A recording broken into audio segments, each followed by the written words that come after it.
Eu estou aqui para falar de um assunto que quem trabalha no ambulatório comigo sabe que eu gosto demais, que é esse manejo hoje do paciente pós-cura ou pós-resolução da doença.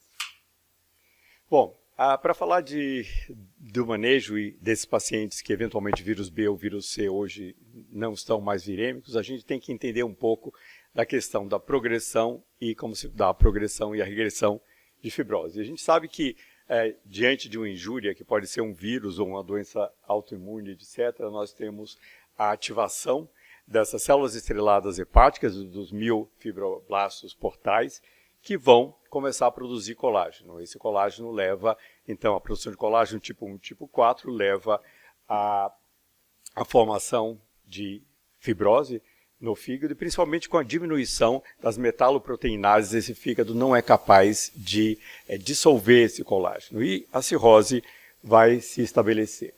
Obviamente, se o paciente cura o vírus C ou deixa de ser virêmico ou até é tratado por um autoimune, etc., você passa a não ter mais a produção dessas citocinas inflamatórias e essas células elas passam de quiescentes para inativas, as células estreladas do fígado, aumentando então novamente, diminuindo a inibição dessas metaloproteinases, e esse fígado então tem a capacidade de dissolver o colágeno.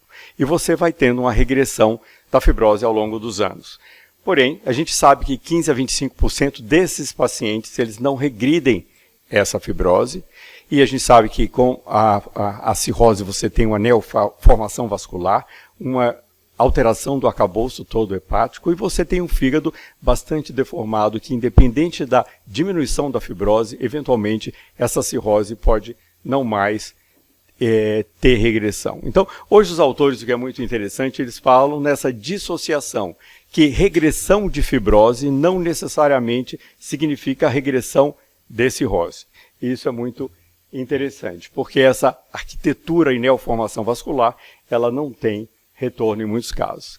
Isso é importante a gente lembrar que existem cirróticos e cirróticos. Você tem a classificação de Leynek que mostra para a gente que 4A é um paciente que tem uma cirrose inicial, que tem fibras bastante delgadas e predomínio de colágeno do tipo 1 em 66% desses pacientes. Se o paciente caminha e progride essa cirrose e passa a ter um Leynek 4C, ele tem 64% de fibras bastante espessadas, nódulos muito bem formados, já uma deformidade hepática que eventualmente marca o ponto de não retorno na regressão de fibrose nesses indivíduos. Então, Mônica falou muito do que é hipertensão portal clinicamente significativa e parece ser um divisor de água daquele paciente que pode ou não regredir após a parada da injúria hepática. E os estudos de vírus B, que foram muito mais adiantados, hoje nós temos mais de 20 anos de utilização dos antivirais Entecavir e Tenofovir, mostrando esses indivíduos com viremia indetectável. O Brasil participou à esquerda dos estudos de Entecavir, nós fizemos uma biópsia antes do início do tratamento, uma biópsia com 1 ano e uma biópsia 5 anos depois. A biópsia de 1 ano mostra uma diminuição muito acentuada da inflamação do fígado, mas muito pouca regressão da fibrose. Vejam aqui no meio esse gráfico. Mônica, não tem pointer mesmo isso? Ou você não conseguiu? Já na biópsia de 5 anos depois, você tem uma regressão de fibrose acentuada na maior parte dos pacientes, seja no estudo do Entecavir à esquerda, como o Tenofovir à direita, mostrando até indivíduos que tinham uma cirrose inicial e passam a ter 5 anos depois, com viremia indetectável, praticamente um fígado normal. Então, os autores da Ásia, eles conseguiram mostrar que existe, antes do tratamento, um padrão progressivo na biópsia hepática do lado esquerdo. Esse é um paciente com Ishak 6, um Leynek 4/6, com uma rigidez hepática de 17,2 kPa, mostrando essa fibrose e esse arcabouço com fibras bastante densas. 1 ano e meio depois de viremia indetectável, esse paciente continua sendo um cirrótico, Ishak 6, mas ele já tem um Leynek 4A e uma rigidez hepática de 8. Então isso é muito importante. A regressão da rigidez hepática não necessariamente significa regressão da cirrose. Porém, tanto no vírus B como no vírus C, vocês vão ver que existe em torno de 30% dos indivíduos que são tratados já na forma descompensada da doença e que conseguem ter uma ser retirados da lista de transplante. Isso é muito importante porque mostra realmente que houve uma melhora da função hepática desses indivíduos depois do término da injúria hepática. Agora eu mudei, estou com outro. Agora não consigo passar com nenhum dos dois.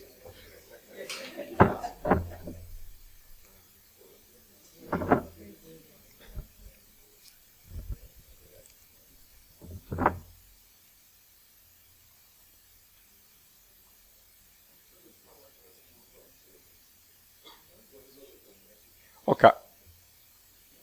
E, além disso, que eu falei da recompensação e a possibilidade de retirada de lista em torno de 30% desses pacientes, nós temos também a questão do desenvolvimento do carcinoma hepatocelular. E os estudos todos aqui, estudos de Hong Kong, Taiwan e Japão, mostrando uma diminuição da incidência acumulativa de carcinoma hepatocelular com a indetecção da viremia. No Japão, aquele último estudo, mostrando 5 vezes menos carcinoma hepatocelular naqueles indivíduos tratados com viremia indetectável. Isso, então, a gente não tem dúvida. Em vírus B, estudos são mais antigos, e o que nós temos de evidência em vírus C?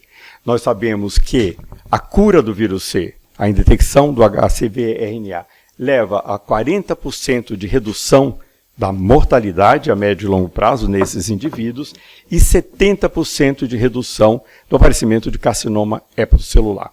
Aquela ideia que Barcelona levantou alguns anos atrás, que os DAAs poderiam aumentar a possibilidade do desenvolvimento de carcinoma hepatocelular, não existe, gente. Quer dizer, isso a gente sabe que se você controla para tempo de doença e para avanço da doença em relação ao interferon, vocês lembram que a gente hoje trata indivíduos 10 anos mais velhos com os novos DAAs e tratamos indivíduos Child B e C descompensados. E, portanto, eles fazem mais carcinoma hepatocelular se você comparar a era interferon. Mas quando você controla para esses dois fatores de confusão, a incidência acumulativa é exatamente igual nas duas eras, seja interferon, seja a dos DAAs. A questão é, por exemplo, aqui mostrando que indivíduos já com a cirrose compensada, quando você cura a viremia, você tem menos descompensação a longo prazo. Isso também é bem demonstrado em vários estudos, que com a resposta virológica sustentada, você vai descompensar menos ao longo dos anos esses indivíduos. Isso está muito relacionado à presença da hipertensão portal clinicamente significativa, aqui medido pelo gradiente de pressão da veia porta, que indivíduos que têm acima de 10 milímetros de mercúrio a longo prazo, eles têm isso determina a presença da hipertensão portal clinicamente significativa e eles têm uma possibilidade maior a longo prazo de desenvolver carcinoma hepatocelular ou de descompensar a doença hepática. Tá? Bom, a presença de varizes antes do início do tratamento é um fator preditivo de descompensação, porque presença de varizes já define um indivíduo com hipertensão portal clinicamente significativa. Então, você já sabe aqui, por exemplo, comparando indivíduos sem varizes do lado esquerdo ou com varizes do lado direito, mesmo aqueles que têm resposta virológica sustentada, mas com presença de varizes, têm uma chance de 20% de descompensação a longo prazo, em comparado a nenhum paciente, por exemplo, do lado esquerdo, sem presença de varizes no momento que você tratou esse paciente para o vírus C. Esse é o estudo que utilizou a medida do gradiente de pressão. Claro, Barcelona publica muito sempre, é uma coisa que eles fazem corriqueiramente. Na nossa prática clínica, é muito difícil a gente ter a utilização do gradiente de pressão da veia porta em todos esses pacientes. É um método invasivo que nem todos os centros são capazes de determinar. Mas eles mostram que, após a cura desses indivíduos, mesmo depois, com 24 semanas depois de resposta virológica sustentada, 78% deles ainda mantêm uma hipertensão portal clinicamente significativa. Se eles são reavaliados, vejam que eles fizeram a segunda medida 2 anos depois e 53% dos pacientes ainda permaneciam com hipertensão portal clinicamente significativa, o que significa um risco maior de descompensação desses pacientes. Vejam ali 53 a 65, porque 53 eles consideram por protocolo, 65 se considerarem que aqueles que faleceram ou que saíram do estudo até a segunda medida em 2 anos, consideraram como falha, ou seja, permaneceram provavelmente com hipertensão portal clinicamente significativa, e, portanto, seriam 65% desses indivíduos 2 anos depois da cura.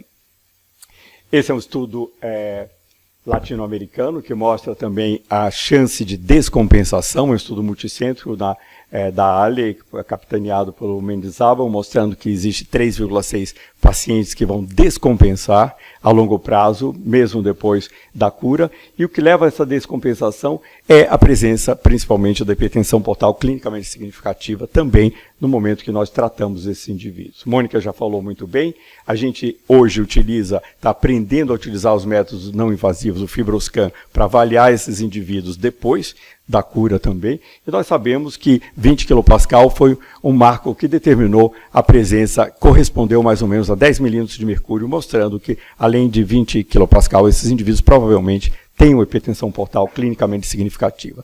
Eu lembro sempre a vocês, no ambulatório, que diminuir a rigidez hepática não necessariamente significa regressão de fibrose. Já com 6 meses depois da cura, 30 a 40% dos pacientes tem uma redução desses níveis, tem 30% a menos valores de rigidez hepática depois. Quer dizer, essa primeira regressão da rigidez hepática se dá pelo desaparecimento da inflamação e não por regressão de fibrose, e a gente tem que lembrar para não incorrer em erro e dizer ao paciente depois da cura que ele não é mais cirrótico, porque a rigidez diminuir, e ele poder ter complicações porque deixou de fazer seu rastreamento semestral. Esse é um estudo muito interessante da Roberta D'Ambrosio, na Itália, que teve a coragem de rebiopsiar esses pacientes curados 4 anos depois, mostrando que aqueles indivíduos que a biópsia mostrava uma cirrose inativa, a presença de cirrose estava lá, mas não existia processo inflamatório, o FibroScan, os níveis ficaram entre 8 e 10 kPa.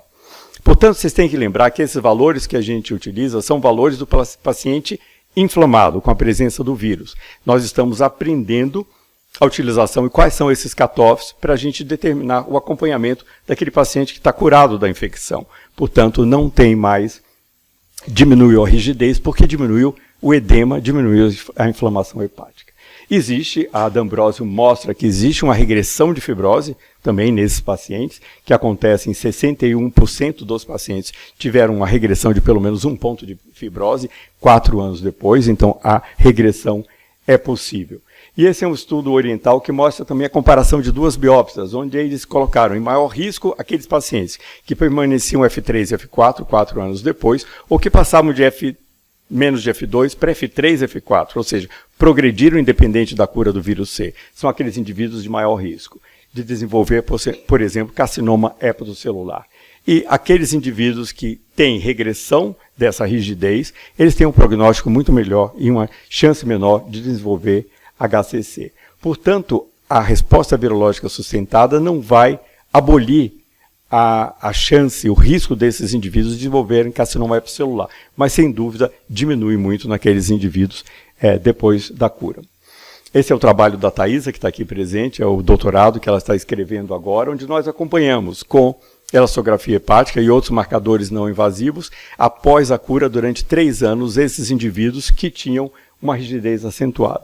E vejo que a gente consegue determinar muito bem o risco de descompensar ou de desenvolver HCC. Todos começaram acima de 15 kPa antes do início do tratamento, portanto, eram pacientes considerados com fibrose avançada, e você vê que aqueles pacientes em vermelho são aqueles pacientes que descompensaram em 3 anos ou desenvolveram HCC. Portanto, a rigidez hepática pós-RVS traz uma chance, um fator de risco muito importante. São indivíduos que a gente tem que ter maior cuidado de permanecer, de não deixar que esse rastreamento semestral deixe de acontecer. E a gente demonstrou que se você tem um ganho de 30% a 40% da rigidez pós-RVS, você aumenta em 2 vezes a chance de desenvolver HCC ou descompensar esse fígado. E o nosso valor de corte foi 19 kPa, com 6 meses depois, após a cura, como um valor de risco alto para desenvolver HCC depois de 3 anos.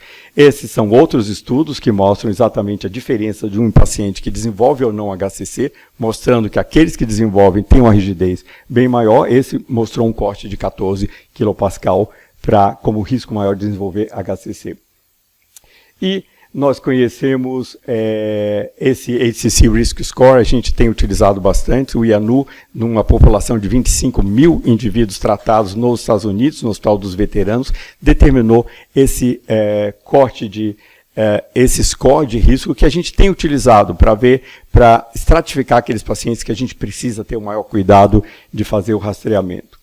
Outros estudos mostram FibroScan e albumina, como também são outros scores, estão aparecendo mais e mais scores para a gente acompanhar esses pacientes. E a gente tem, outra pergunta que nós temos aquele nosso paciente descompensado, eu consigo realmente reverter essa doença e torná-lo recompensado após o tratamento?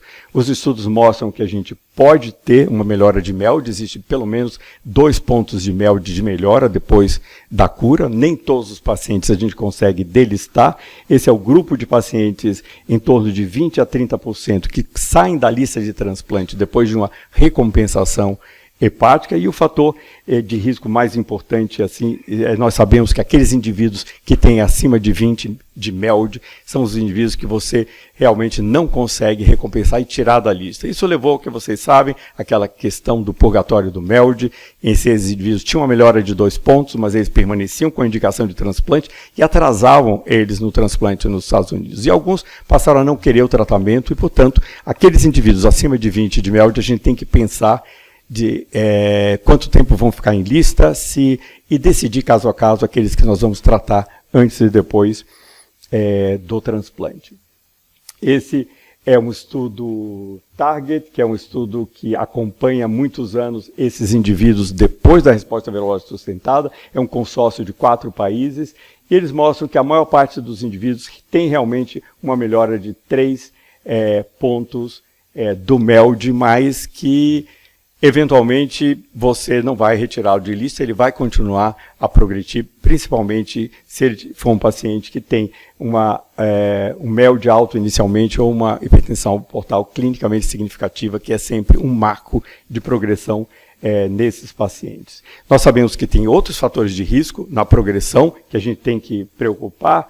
A esteatose aumenta muito a chance desse indivíduo descompensar e desenvolver carcinoma hepatocelular. Nós temos que ter o cuidado de orientar a mudança de hábito desses nossos pacientes depois da cura. E diabetes aumenta em 4 vezes no paciente cirrótico a chance de desenvolver carcinoma hepatocelular. Então, muito cuidado com esses pacientes com diabetes. Outro fator que nós mostramos na nossa casuística, e tem alguns estudos que mostram que a presença do anti-HBC isolado aumenta o risco de carcinoma hepatocelular. Então, indivíduos vírus C que tiveram contato prévio e que só tem o anti-HBC presente, mas sabemos que esse vírus está no núcleo do hepatócito, isso aumenta, é um carcinógeno, maior carcinógeno vivo que se conhece, então eles aumentam também o risco do carcinoma hepatocelular. E mais interessante, eu sei que o Léo vai falar dos fatores que melhoram, mas já é o terceiro estudo, pelo menos, que mostra que a utilização da metformina, você diminui o risco de carcinoma hepatocelular. Eu perguntei a Elisabetta Bugianese recentemente no encontro o que ela achava, porque ela falou desse assunto, e ela disse que a literatura ainda não é muito consistente, mas a gente vê mais e mais trabalhos mostrando eventualmente o papel protetor da metformina. Eu acho que era isso que eu tinha para dizer. Obrigado a todos pela atenção.